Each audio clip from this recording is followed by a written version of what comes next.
My parents are furious I didn't consult them about buying my house, because they planned that my sister, her husband, and their 3 kids would move in with me. So I said no, and cut all ties with them. My name is Lucy, and I'm 30 years old. I work as an investment analyst, and I'm pretty good at what I do. Some might say I'm too careful with money, but that's just who I am. Growing up as the younger of 2 sisters taught me early on that if I wanted something, I'd have to work for it myself. My sister Sarah is 3 years older than me. She's always been the golden child in our family, the pretty one, the social butterfly, the one who could do no wrong in our parents' eyes. Don't get me wrong, I love my sister, but our parents' favoritism was pretty obvious from day one. It wasn't just about the money, it was about the expectations. They always expected Sarah to succeed effortlessly, while I was just there. Sarah married Tom right after college. He works in construction management, and they quickly started having kids. Now they have 3, Emma 7, Lucas 5, and little Joey 2. They're sweet kids, but Sarah always complains about how hard it is to manage them in their rented apartment. As for me, I've been lucky in my own way. My best friend Jenny's parents own several properties, and they've been renting me a nice 1-bedroom apartment at half the market rate for the past 5 years. They trust me, and I've never given them a reason not to. I've been saving money religiously since I started working, living below my means, cooking at home instead of eating out, taking public transport when possible. All those small things add up. My colleagues often tease me about being too frugal, but I had a plan. I've always dreamed of having my own place, specifically a small country house. Working remotely became more common at our firm after the pandemic, and I only need to come to the office for important meetings. A peaceful place away from the city seemed perfect. Last week, I finally opened my savings account and really looked at the numbers. After years of careful planning and saving, I had enough for a down payment on a modest country house. I spent hours browsing real estate websites, looking at potential properties. Nothing too fancy, just a cozy place I could call my own. I was in the middle of browsing real estate listings when my phone rang. It was my mother, calling with her usual perfect timing. "Lucy, honey, don't forget we're expecting you for dinner on Saturday," she said, her voice carrying that subtle tone of command disguised as a reminder. "Sarah and Tom are coming with the kids, and please try to be on time for once." I arrived at my parents' suburban house at exactly 5:05 p.m. that Saturday. The driveway was already full. Sarah's minivan took up most of the space, forcing me to park on the street. Before I even reached the front door, I could hear the chaos inside. Emma and Lucas were probably chasing each other around the house while little Joey added to the cacophony with his toddler squeals. "Lucy's here," Sarah announced as I walked in, barely looking up from where she was trying to convince Joey to eat his mashed potatoes. The kids barely acknowledged my presence, too caught up in their own world. Mom was in her element, fussing over everyone and everything. Dad was already settled in his favorite chair, newspaper in hand. "Everything's getting so expensive these days," he grumbled from behind the pages. "Have you seen the price of gas? Highway robbery, that's what it is. Tell me about it." Tom chimed in, helping himself to another serving of Mom's lasagna. "And my boss, what a piece of work. Yesterday he comes in. Right? Completely changes the project timeline, without even consulting the team. Who does that?" Sarah nodded sympathetically at her husband while wrestling with Joey's bib. "At least you get to leave the house. Try being stuck in a cramped apartment all day with these 3. I took advantage of the chaos to check my phone under the table. There was this perfect little cottage I'd been eyeing, 2 bedrooms, a spacious kitchen, and a gorgeous garden. The price was right in my range too. I was so absorbed in the photos that I didn't notice Mom watching me until she spoke up. "Lucy, what's so interesting on that phone? You've barely touched your food." All eyes turned to me, and I felt my cheeks warm slightly. I could have made up something about work, but for some reason, I decided to be honest. "Actually," I said, "I'm looking at houses. I'm thinking about buying one soon." The silence that followed was deafening. Even the kids seemed to sense something had changed. Sarah's fork stopped halfway to her mouth, and Tom's endless complaints about his boss died mid-sentence. "Buying a house?" Mom repeated, as if she hadn't heard me correctly. "You?" "Well, yes," I said, already regretting my candor. "I'm just looking at options right now, nothing definite." "What kind of house?" Sarah asked, her voice oddly sharp. "Where?" "I haven't really decided yet," I said vaguely, trying to redirect the conversation. "Hey Mom, this lasagna is amazing. Did you change your recipe?" But I could feel it, the wheels turning in their heads, the unspoken thoughts almost visible in the air. My parents exchanged one of their meaningful looks, and Sarah kept shooting glances at Tom. The usual dinner chaos resumed eventually, but something had shifted. The rest of the evening felt off-kilter, like everyone was playing their usual roles, but with their minds elsewhere. A week flew by, and I'd almost forgotten about the strange tension at the family dinner. Work kept me busy, and I spent my evenings researching mortgage rates and property taxes. I was in the middle of a Zoom meeting when my phone started buzzing with my mother's caller ID. I let it go to voicemail, but she called right back, 3 times. Finally, during my lunch break, I called her back, expecting some kind of emergency given her persistence. Lucy, finally, Mom's voice was bursting with excitement. I found the perfect house for you. You won't believe how perfect it is. Martha. You remember Martha from church? She told me about this listing in her neighborhood. It's absolutely ideal. I put down my lunch and pressed my fingers to my temple, already feeling a headache coming on. Mom, I haven't even asked for help finding a house. But she was already in full swing, impossible to interrupt. It has 4 bedrooms. No, 5. The master bedroom is huge, and there are these adorable children's rooms with built-in closets. Oh, and the backyard. There's already a playground installed, can you believe it? And the location is just perfect, walking distance to St. Mary's Elementary School and the public library. Mom, I finally managed to cut in. I appreciate you thinking of me, but that's not what I'm looking for at all. There was a pause on the other end. What do you mean? I took a deep breath, trying to keep my voice gentle but firm. I'm looking for something completely different. I want a small country house, something cozy just for me. I don't need multiple children's rooms or a playground. Don't be ridiculous, she said sharply. You can't just think about yourself. You need to plan ahead. This house is perfect, it's even on sale. Martha says the owners are motivated to sell quickly. I know what works for me, I said firmly. I want a quiet place in the countryside where I can work from home. That's what I'm looking for. She made a sound of displeasure in her throat. Well, don't come crying to me when you realize I was right. The line went dead. I stared at my phone, feeling a mixture of frustration and guilt, but I didn't have long to dwell on it, because my phone buzzed with a message from Sarah. Hey sis, check this out. What followed was a barrage of links to real estate listings. Every single one was a massive family home in the city, 4 to 6 bedrooms, multiple bathrooms, huge yards, all near schools and parks. I quickly typed back, thanks, but I'm actually looking for something smaller in the countryside. Sarah's response was immediate, but these are such good deals. Look at this one. It even has an in-law suite. More links kept coming. During afternoon meetings, my phone kept buzzing with messages from Sarah. Each one was another house listing, each bigger and more family-oriented than the last. I stopped checking Sarah's messages after the 20th house listing. Instead, I called Amanda Chen, a realtor I'd found through positive online reviews. She had a reputation for really listening to her clients, which was exactly what I needed. I want something small and cozy, I explained. A country house, but not too far from the city. Good internet connection is a must since I work from home most days. Maybe a small garden where I could grow some herbs and vegetables. Budget? I told her my range, and her eyes lit up. I think I might have exactly what you're looking for. It just came on the market yesterday. Want to take a look this weekend? The house was about 40 minutes from the city, set back from a quiet country road. As soon as Amanda's car turned into the gravel driveway, I felt something click inside me. The house was perfect, a charming 2-bedroom cottage with white siding and dark green shutters. A wraparound porch hosted 2 rocking chairs, and mature maple trees provided shade in the front yard. Inside, sunlight streamed through large windows into an open-plan living area. The kitchen was small but updated, with butcher block countertops and new appliances. A wood-burning fireplace dominated one wall of the living room. Upstairs, there were 2 modestly sized bedrooms and a full bathroom with a clawfoot tub. But it was the sunroom at the back of the house that sealed the deal. Windows on 3 sides looked out over a well-tended garden with raised beds and a small greenhouse. The owner is motivated to sell quickly, Amanda mentioned as we stood in the sunroom. She's willing to offer a discount for a fast closing. I didn't hesitate. I want it. The next week was a whirlwind of paperwork, mortgage applications, and negotiations. I put down a larger down payment than required to keep the monthly payments comfortable. Every night, I fell asleep looking at photos of my future home, imagining where I'd put my furniture, planning what I'd plant in the garden. When everything was signed and official, I felt like I was walking on air. I couldn't wait to share my news with my family, despite their previous attempts to influence my decision. The following Saturday, I drove to my parents' house for dinner, practically buzzing with excitement. Sarah and Tom were already there with the kids as usual.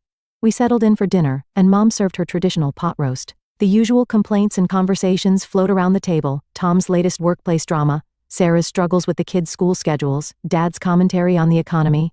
Then Mom turned to me with a smile that made my stomach clench. "Oh, Lucy, I'm so glad you're here. I was just talking to Barbara next door. She's selling her house. You remember Barbara's house? She's willing to give us, you, a good price. You should really consider." "Actually," I interrupted, unable to contain myself any longer, "I've already bought a house. The clatter of cutlery against plates came to an abrupt halt. Emma's cartwheel in the background stopped mid-turn. The silence was absolute. I took a deep breath and started describing my new home, my voice filled with enthusiasm despite the tension around the table. It's this beautiful cottage about 40 minutes outside the city. 2 bedrooms, the most amazing sunroom, and there's even a small greenhouse in the backyard. The previous owner had these gorgeous raised garden beds, and, are you out of your mind? Dad's fist came down on the table, making the plates jump. I'd never seen him this angry before. Joey started crying at the sudden noise. What? I stammered, completely thrown by their reaction. How dare you? Mom's face had turned an alarming shade of red. How dare you buy a house without consulting us first? After everything we showed you, all those perfect family homes we found, I felt like I'd suddenly stepped into some bizarre alternate reality.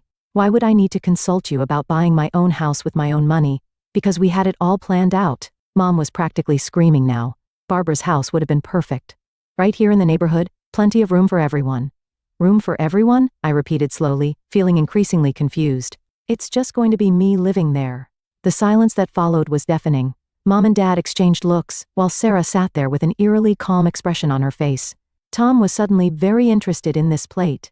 Actually, Lucy, Mom said, in a tone that made my blood run cold, the plan was for Sarah, Tom, and the kids to live there with you. I stared at her, waiting for the punchline. It didn't come. I'm sorry, what? I managed to choke out. Sarah nodded, as if this was the most natural thing in the world. We're so cramped in that apartment, Lucy. It's really hard on the kids. Your house would have given us all the space we need. She smiled, like she was discussing borrowing a sweater. And since we wouldn't have to pay rent or utilities, we could finally start saving some money. I looked around the table from face to face, waiting for someone to crack a smile, to say gotcha, or burst out laughing. But all I saw were dead serious expressions. Dad's stern disapproval, Mom's righteous anger, Sarah's entitled expectation, Tom's awkward avoidance. You. I struggled to form words. You all just assumed I would buy a house for Sarah's family to live in? Well, of course. Mom threw up her hands. That's what family does, we help each other. Help each other? I repeated incredulously. This isn't helping. This is expecting me to provide housing for 5 people without even asking me. You're being selfish, Sarah said, her calm facade cracking slightly. You know how hard it is for us in that tiny apartment. Emma and Lucas have to share a room, and Joey's crib is in our bedroom. It's not fair to the children. I felt like I was drowning in crazy. The room seemed to spin a little as the full impact of their expectations hit me. They had all sat there for weeks, planning out my future, deciding how I should spend my money, without ever once considering what I wanted or even thinking they should ask me about it. You need to cancel this ridiculous purchase immediately, Mom demanded, her voice sharp with authority. Call your realtor first thing Monday morning. Barbara's house is still available, and it's perfect, right here in the neighborhood. Close to all the good schools and kindergartens. No. I stood up from the table, my chair scraping against the floor. The word came out stronger than I expected, fueled by decades of pent-up frustration. The dining room erupted into chaos. Mom jumped up from her chair, waving her arms. Dad's voice boomed over everyone else's. The kids started crying, picking up on the tension in the room. But we'll be so cramped, Sarah wailed, as if she hadn't heard me at all. Do you know how hard it'll be to get the kids to school from all the way out there? Emma has ballet on Tuesdays, Lucas has soccer on Thursdays. I spun to face my sister, something inside me finally snapping. You're not going to be cramped anywhere because you're not living in my house. None of you are, ever. Is that clear enough for you? The room fell silent. They all stared at me like I'd grown a second head. The entitled shock on their faces was almost comical. Lucy, Mom gasped, clutching her pearls. How can you be so cruel to your own sister? I grabbed my purse and headed for the door, their voices rising again behind me. I couldn't listen to another word. I got in my car and drove home in a daze, their screams still ringing in my ears. Sitting alone in my apartment later that night, memories started flooding back. Christmas 1999, Sarah got the expensive American Girl doll she wanted, while I received the knockoff version from the discount store. They look exactly the same, Mom had said, but they didn't. Our 16th birthday, Sarah had gotten a brand new Volkswagen Beetle when she turned 16, complete with a big red bow on top. I got Dad's old Honda with 150,000 miles on it and a tendency to break down. High school graduation. Sarah's graduation party was a catered affair in the backyard with a hired DJ and custom decorations. Mine was a quiet family dinner because we had too many expenses that month. Apologize. Sarah attended her dream school with our parents covering every expense, tuition, room and board, even a generous monthly allowance. Meanwhile, I spent my senior year of high school applying for every scholarship I could find, staying up late to maintain my perfect GPA knowing it was my only shot at higher education. And now, here we were. After years of favoring Sarah, of giving her everything while I worked for scraps, they'd just assumed they could commandeer my house, the one thing I'd achieved completely on my own. They'd planned to hand over my dream home to Sarah, just like they'd handed her everything else. I was in the middle of packing my kitchen when the aggressive pounding started on my apartment door. The coffee mug I was wrapping in newspaper slipped from my hands, but thankfully landed on a pile of packing paper. "Lucy, open this door right now." My father's voice boomed through the wood. "We know you're in there." I froze, bubble wrap still in hand. More pounding followed. "Go away," I shouted back. "I'm not discussing this anymore. Don't you dare talk to us like that." Dad's fist made the door rattle in its frame. "We raised you better than this." My hands were trembling as I picked up my phone. "If you don't leave right now, I'm calling the police. I mean it." I pulled up the keypad on my phone and deliberately pressed 9, making sure they could hear the beep. "I'm dialing right now." "You ungrateful little." Dad's curse was cut off by Mom's sharp intake of breath. "We'll leave." Mom's voice had turned cold as ice. "But this isn't over, Lucy. You're making a terrible mistake." I listened to their footsteps retreating down the hallway, then slid down against the wall, my heart pounding. I thought that would be the end of it, but I was wrong. So wrong. The first message from Sarah came an hour later. A photo of Emma and Lucas cramped together on their shared bunk bed. "Look how little space they have," the caption read. "Emma can't even have a desk for homework." I didn't respond. Another photo followed, Joey's crib wedged into the corner of Sarah and Tom's bedroom. "He wakes up every time we come to bed. This isn't fair to him. Delete." When I continued to ignore her, Sarah's messages turned nasty. They started coming at all hours, 2 a.m., 4 a.m., 6 a.m. "You always were Dad's least favorite. Mom cries herself to sleep because of you. I hope you're happy all alone in that big house, while your nieces and nephews suffer." I blocked her number, then her Facebook, then her Instagram. But she kept finding new ways to reach me, creating new accounts, using Tom's phone, even setting up fake email addresses. Then the phone calls started coming from other directions. First, it was Aunt Marie. "Lucy, honey, I just heard what's happening with your sister. Surely you can find it in your heart to help family?" Next came Uncle Bob. "Kid, you need to think about what really matters here. Family comes first. My mother's best friend Susan, your mother is devastated. How could you do this to your own family? Even my old high school teacher Mrs. Peterson, whom my mother still saw at church, Lucy. I always thought you were such a kind student. I'm so disappointed to hear about this situation with your sister." They all had the same message. I was selfish, heartless, cruel. I should give up my house, my dreams, my independence to solve my sister's problems. None of them seemed to question why Sarah's housing situation was somehow my responsibility. After 2 weeks of constant harassment, I'd had enough. I went to my mobile carrier and changed my number, giving it only to my workplace and a handful of trusted friends who hadn't taken sides in this mess. Moving day was wonderfully quiet. I hired a moving company I'd never used before, making sure there was no way for my family to track the address through familiar local services. The movers were efficient and professional, and by sunset, I was standing in my new living room, surrounded by boxes and possibility. That first night in my cottage, I sat on my porch with a cup of tea, listening to the crickets and watching the stars come out. No traffic noise, no sirens, no family drama, just peace. I felt something inside me finally relax, a tension I hadn't even realized I'd been carrying for years. Of course, I still occasionally saw their social media posts. Sarah's passive-aggressive status updates about family betrayal and selfish siblings. Mom's thinly veiled posts about ungrateful children and family duty. The comments from relatives and family friends, all taking their side without knowing the full story. But here's the thing. None of that bothered me anymore. Their words couldn't touch me in my new sanctuary. I transformed the second bedroom into a home office, setting up my monitors to face the window where I could watch birds visit the bird feeder I installed. The previous owner's raised garden beds now burst with herbs and vegetables, my first attempt at gardening turning out surprisingly successful. The greenhouse became my weekend project, slowly filling with plants that made the space feel alive and vibrant. My work productivity actually improved without the constant family interruptions. My boss noticed and gave me more responsibility along with a raise. I started taking online courses in investment strategy, expanding my expertise without anyone telling me I was wasting my time or should be focusing on finding a husband instead. Sure, there were moments when I missed the idea of family, not the reality of my family, but the dream of what a supportive family could be. Those moments usually passed quickly when I remembered the peace I'd gained in exchange.